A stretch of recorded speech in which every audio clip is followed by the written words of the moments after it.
पाकिस्तान की सरकार और पाकिस्तानी सेना मुंह दिखाने लायक नहीं रह गई है।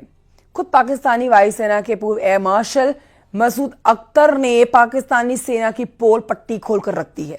मसूद अख्तर ने डंके की चोट पर कहा है कि भारत की ब्रह्मोस मिसाइल ने पाकिस्तान एयरबेस के चिथड़े उड़ा दिए हैं। उनका दावा है कि भारत के मिसाइल हमले में पाकिस्तान के कई बेहतरीन पायलट मारे गए।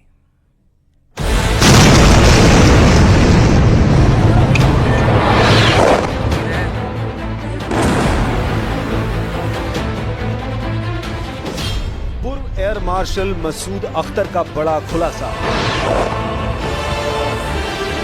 ब्रह्मोस मिसाइलों ने किए एयरबेस तबाह।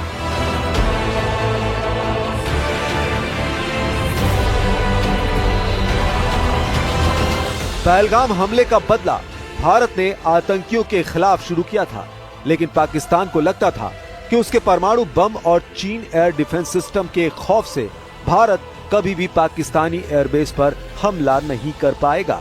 लेकिन उसके बाद जिस तरह से भारतीय सेना ने बिना एलओसी पार किए पाकिस्तान में मौजूद 12 एयरबेस में से 11 एयरबेस को उड़ाया है, उससे पूरे पाकिस्तान में मातम छा गया है।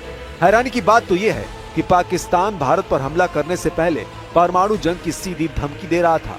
वही पाकिस्तान अब 4 दिन से परमाणु बम का पा भी नहीं बोल पा रहा है।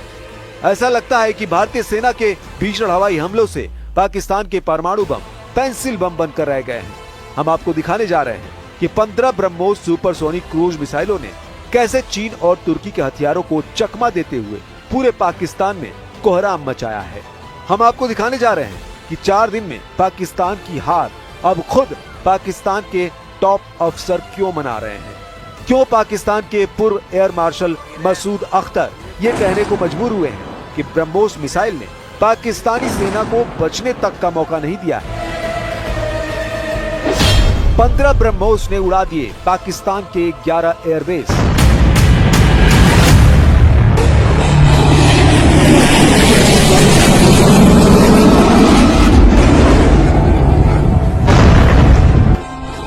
भारतीय सेना ने पाकिस्तान पर ऐसा प्रहार किया कि वो हक्का बक्का रह गया।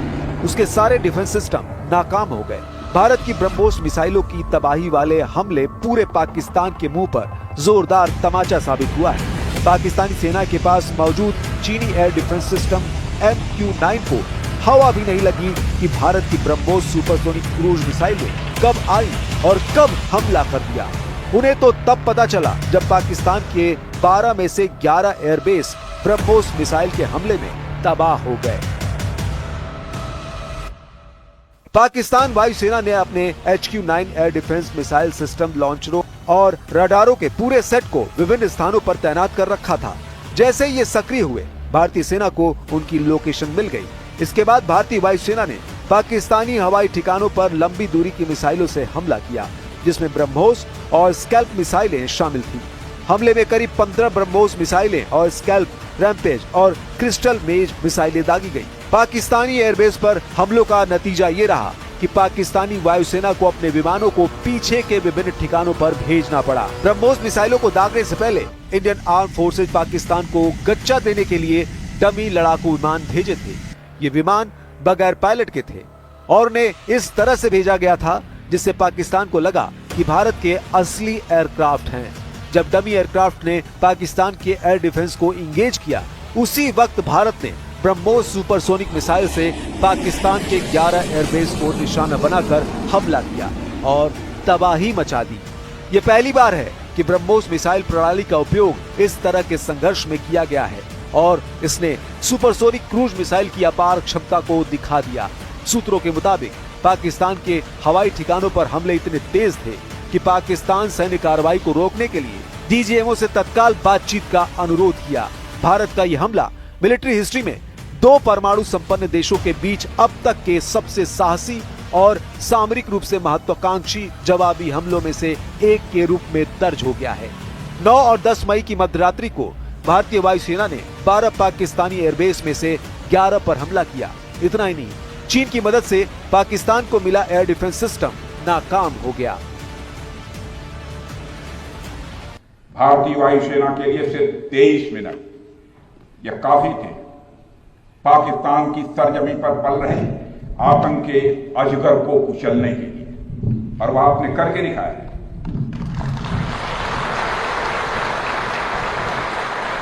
और मैं ये कहूं तो यह कहना गलत नहीं होगा, जितनी देर में लोग नाश्ता पानी निपटाते हैं उतनी देर में आपने दुश्मनों को निपटा दिया।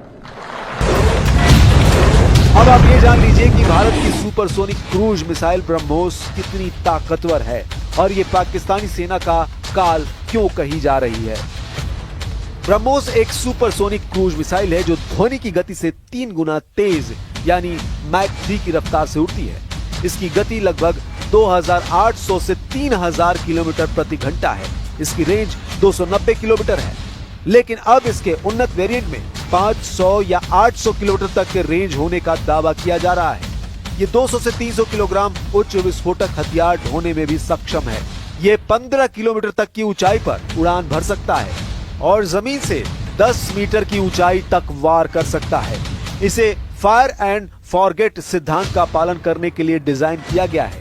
एक बार लॉन्च होने के बाद इसे किसी और गाइडेंस या इनपुट की आवश्यकता नहीं होती है। इस मिसाइल का रडार सिग्नेचर बहुत कम है और इसकी तेज रफ्तार की वजह से इसे रोकना विशेष रूप से कठिन होता है। ब्रह्मोस की गति इसे दुश्मन के रडार से बचने में मदद करती है, जिससे पाकिस्तान को जवाब देने का समय नहीं मिला। ये मिसाइल सटीक निशाना लगाती है, जिससे भारत आतंकी ठिकानों को नष्ट कर सके बिना आम लोगों को नुकसान पहुंचाए। इसे कई तरह के प्लेटफॉर्म से लॉन्च किया जा सकता है, जैसे सुखोई 30 विमान जो ऑपरेशन सिंदूर में इस्तेमाल हुए हैं।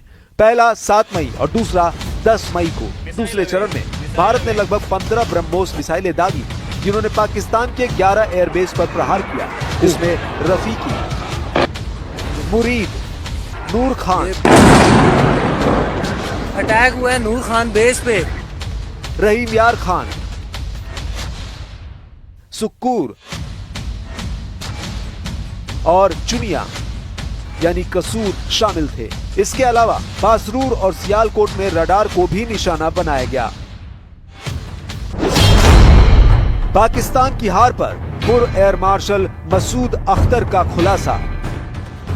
ऑपरेशन सिंदूर के दौरान भारतीय सेना ने अपने सटीक हमलों से पाकिस्तान के रावलपिंडी में स्थित नूर खान एयरबेस को तबाह कर दिया था, जिससे पाकिस्तान में खलबली मच गई है। पाकिस्तान से आ रही रिपोर्ट्स के मुताबिक अब पाकिस्तानी सेना के जनरल हेडक्वार्टर को रावलपिंडी से हटाया जाएगा।